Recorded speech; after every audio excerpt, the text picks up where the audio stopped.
This larger debate that we're having, this larger debate that we will be having about the size and the role of government, it has been with us since our founding days. This debate has been with us since our founding days. And during moments of great challenge and change, like the one that we're living through now. The debate gets sharper and it gets more vigorous.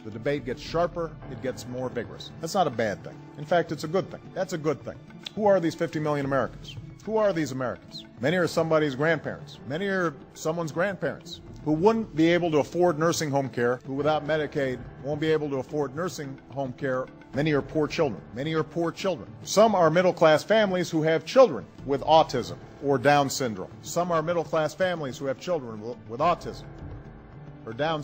Some of these kids with disabilities the disabilities are so severe that they require 24-hour care. Some are kids with disabilities so severe that they require 24-hour care. Put simply, it ends Medicare as we know it, and it will ultimately end Medicare as we know it. Whether the hard work and industry of our people is rewarded, where hard work pays off and responsibility is rewarded.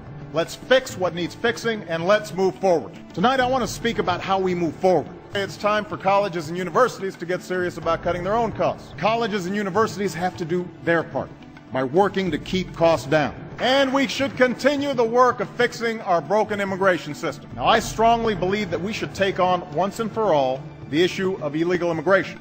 I believe as strongly as ever that we should take on illegal immigration. And let's stop expelling talented, responsible young people. Let's at least agree to stop expelling responsible young people who could be staffing our research labs or starting a new business, who want to staff our labs, start new businesses. We'll put more Americans to work repairing crumbling roads and bridges. So much of America needs to be rebuilt. We've got crumbling roads and bridges. We face a deficit of trust. I've talked tonight about the deficit of trust. We can't wage a perpetual campaign. We need to end the notion that the two parties must be locked in a perpetual campaign. We should give them a government that's more competent and more efficient. We should all want a smarter, more effective government.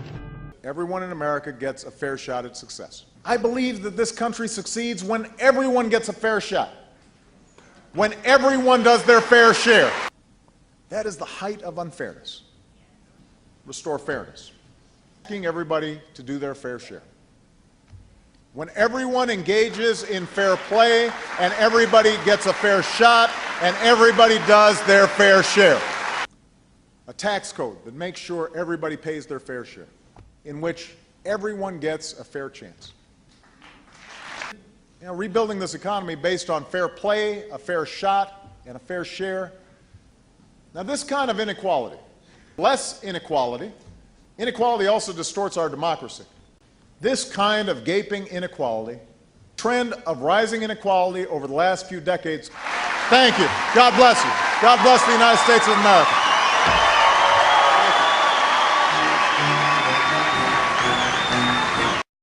We can't wait for an increasingly dysfunctional Congress to do its job. So we're not going to wait for Congress.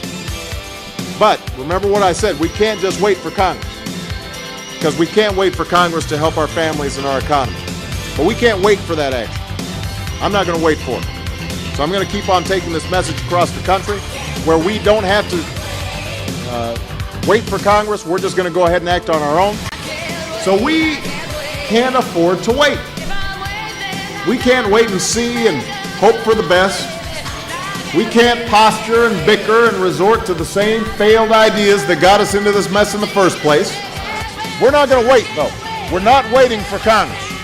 We can't wait for Congress to do its job. Wait for Congress to fix No Child Left Behind. We said we can't wait for Congress to help small businesses.